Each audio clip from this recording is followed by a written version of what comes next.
So today we're going to jump into some right triangle functions and some unit circle problems and how the two relate to each other. There are some ratios that we should already know about from geometry in our past math studies. The first are the sine, cosine, and tangent.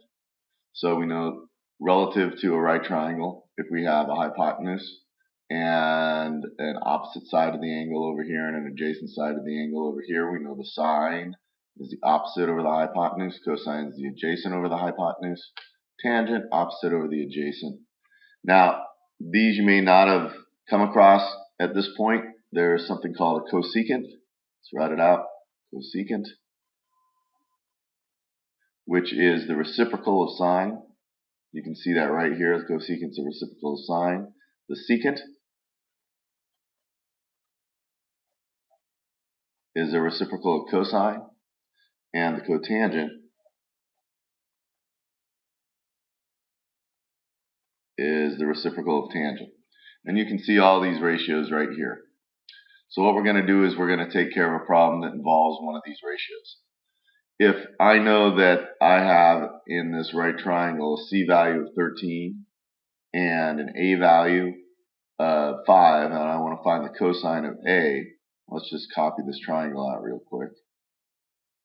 Here's A, and my A value is always opposite the angle. C value is the hypotenuse. Well, in order to find the cosine, I would have to find the adjacent, which is this side, over the hypotenuse, which is 13.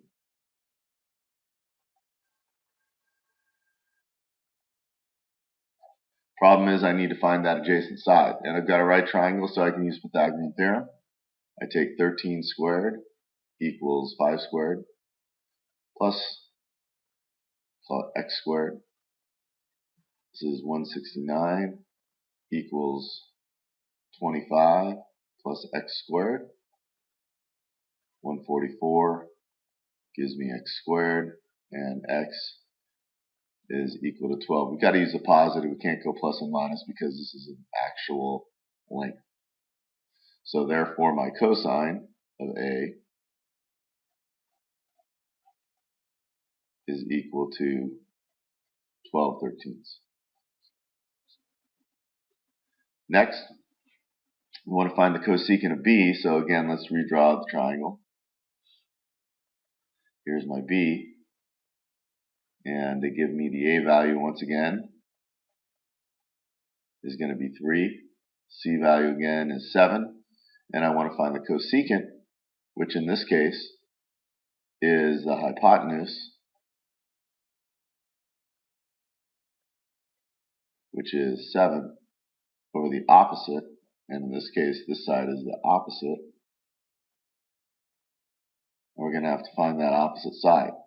So here we go. We've got 7 squared equals 3 squared plus x squared. 49 is equal to 9 plus x squared. 40 equals x squared. I'm going to take the square root of both sides and simplify, so that's 2 root 10 is equal to x. I take and pop that in over here, so I have 7 over 2 root 10. We're going to have to rationalize that. So I get 7 root 10 over 20.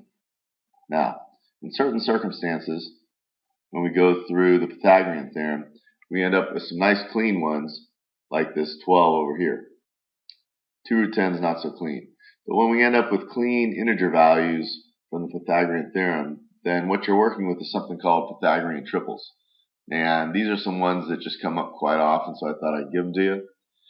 Any of these values in succession in a right triangle are always going to be known as Pythagorean triples, and any multiples of these. So 3, 4, 5 is a Pythagorean triple, also 6, 8, 10, etc., etc.